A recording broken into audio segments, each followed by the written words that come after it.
নেওয়া। একটা পাও ফালানোর আগে 1000 বার চিন্তা করবা। তোমার পেটে আমগো স্বপ্ন বড় হইতাছে, এই মুহূর্তে কোনো ভারী কাম তুমি করতে পারবা না। আরে প্রথম যেদিন বাবুর হার্টবিট শুনলাম, কলিজাটার মধ্যে যে কেমন স্যাত করে উঠলো। যদি একটা বার চেহারাটা দেখতে পারতাম, কেন যে আবিষ্কার হয় না। কি? এই যে পেটের মধ্যে থেকে এই বাচ্চা তার বাপের সাথে কথা কইতে পারবো, যদি এরকম একটা সুযোগ থাকতো। তাইলে কিন্তু ভালোই হইতো। তাহলে বাচ্চা দুনিয়াতে আসার আগে প্যাডের মধ্যে যখন থাকবো তখনই আগে থেকে একটু পড়াশোনা শিখায় পরে দুনিয়াতে আনা যাইতো। সমস্যা নাই, আর তো কয়টা মাস, এরপরে বাপ জানরে কান দেবো আয়া পুরা গ্রাম ঘুরবো। তাও আমি দুমু। এই বসো, রেস্ট নাও। বউ বউ বউ বউ বউ বউ বউ বউ। আর মাত্র কয়টা দিন।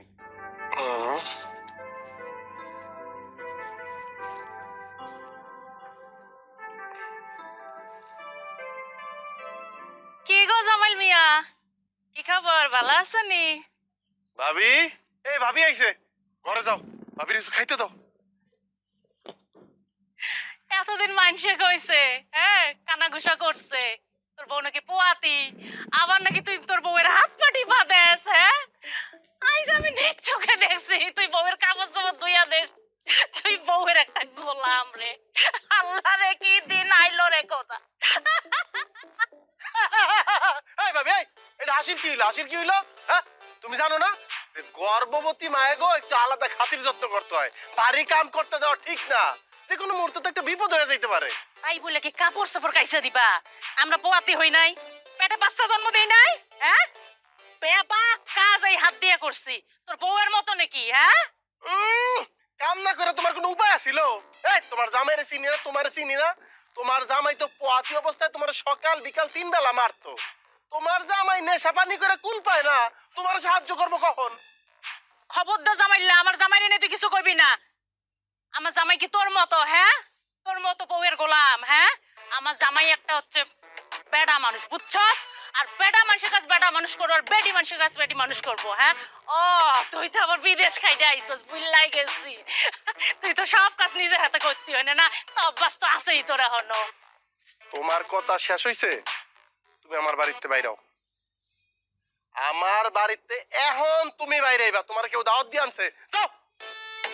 আমি তো যামই, আমি তো এখন যামই। তুই যে বহু চামচামি করস, আমি এখন সবাই কমু না। আবার এইসব কথা না খেলে আমার পেটের ব্যথা হয় না।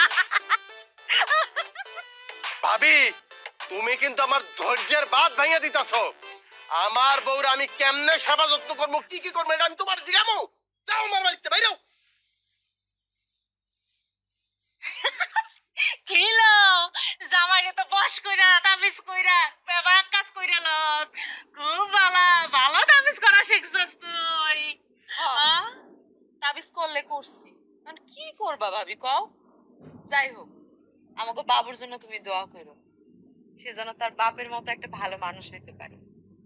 হলো দোয়া তো করিল, তোর পোলাই জানা তো জামাইয়ের মতো। মাই গড, ভাবি, এইবার তো তোমার আপ্যায়ন করাই লাগে। তুমি দাঁড়াও, তুমি তো উত্তেজিত, তোমার ঠান্ডা করতেছি, দাঁড়াও। ভাই ও ভাই এক গ্লাস পানি আনো ভাই, গলাটা শুকায় গেছে রে ভাই। না রে বোন, তুই বইয়া থাক রে, তুই পোয়াতি মানুষ, বইয়া থাক।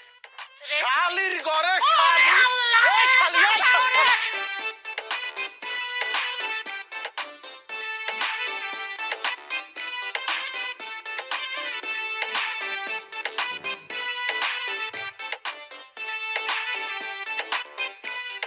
তোরে যদি আমার বাড়ির আশপাশে দেখি, ও ভাইয়া তোরে টুকরা টুকরা বানায় ফেলামু। নিজের ঘরে সুখ নাই, মানুষের সুখ সহ্য হয় না। শালির ঘরে শালি, শালির ঘরে শালি।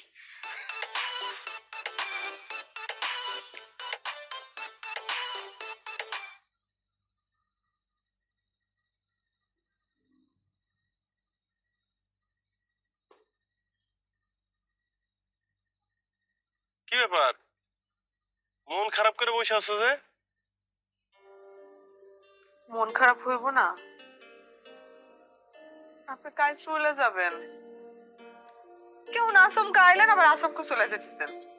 আমি কি সাধে চলে যাইতেছি? আরো 15 দিন থাকতে পারতাম, সেইভাবেই তো ছুটি নিয়ে আসছিলাম। কিন্তু অফিসতে জরুরি ফোন আইছে, যাওয়াই লাগবো, না গেলে তো চাকরির সমস্যা হইব। তাই বলে মানুষ এইভাবে যায়? যাইতে তো হইবই, আমি তো আর একবারে চলে আসি নাই, ওই জায়গায় আমার দায়িত্ব আছে না? আমার এমন একটা বিপদের সময় আপনি আমার পাশে থাকবেন না? যতদিন কপালে আসিল ততদিন তো থাকলামই। জানো বউ, সত্যি কথা কইতে তোমার স্যার আমার যাইতে মন চাইতেছে না। মন চাইতেছে সারা জীবন তোমার সাথেই থাকি, কোথাও যাবো না, কোথাও না। কিন্তু বাস্তবতা হইলো যাইতে তো হইবই। আমার এখন ইচ্ছা করতেছে কি জানেন? আমার ইচ্ছা করতেছে আমি আপনার জড়ায় ধরে যদি চিৎকার করে কাঁদতে পারতাম। পাগলামি করে না তো। তুমি যদি চিৎকার করে কান্না করো, তাহলে তোমার পেটে যে আছে সেও তো চিৎকার করে কান্না করবো। আর মা আপুতে মিলে কান্নাকাটি করলে আমি কি বিদেশ যাইতে পারবো? লাগবো না আমার বিদেশ। আপনি থাইকা যান না, আপনি যায়েন না। কিছু লাগবো না, টাকা পয়সা মাছ মাংস কিছু খাইতে চাই না। বাড়ি দালান করে কিছু চাই না। এই যে এমনি আসি, এমনি থাকতে পারলেই খুশি। থাইকা যান, আপনি যায়েন না। বউ, আমার তো যাইতে মন চায় না, কিন্তু এই যে আব্বার কিডনিতে সমস্যা, আব্বার তো ঢাকা নিয়ে চিকিৎসা করাইতে হইব, অনেক টাকার দরকার, জানো তো তুমি। ভাইয়া নাইলে আব্বারে ঢাকা শহর নিয়ে গেল, কিন্তু টাকা লাগবো না? টাকার যোগান ডাইব থেকে? তাছাড়া নতুন মেহমান আসতেছে, দেশে এসে যদি আমি কিছু একটা করতে চাই, পুঁজি লাগবো না? এত টাকা কই পামু? আমি এত কথা শুনতেই চাই না। আপনি যাইতে পারবেন না। যদি তোমার লগে থাকতে পারতাম, সবাই লগে থাকতে পারতাম, আমার সে সুখী মানুষ দুনিয়ায় কে হইতো? আমি তোমার কথা দিতেছি, এইবারই শেষ বিদেশ যাই, একটু গোছায় গেছে, একটু টাকা পয়সা কামায়া একেবারে চলে আসবো, আর বিদেশ যাবো না। আমাকে বাচ্চাটা এই পৃথিবীতে এসে চোখ খুলে তার বাপরে দেখতে পাইবো না? না না, দেখতে পাইবো না কেন? দেখতে পাইবো, পাইবো না কেন? এখন প্রযুক্তির যুগ না, মোবাইলে ভিডিও কল দিবা, আমি মোবাইলই লাইলে দেখমু, মোবাইলে দেখা আমি আমার বাবারে দোয়া করে দিব, আমার বাবাও আমারে দেখবো, এরপর তো আই পড়মু। ঠিক আছে, ভালো থাকেন। সবসময় নিজের যত্ন নিবেন, ঠিকঠাক মতো খাওয়া দাওয়া করবেন, আমার জন্য চিন্তাই করবেন না আপনি। আর টাকার জন্য নিজে অসুস্থ হইবেন না, কিন্তু নিজের খেয়াল রাখবেন। হ্যাঁ,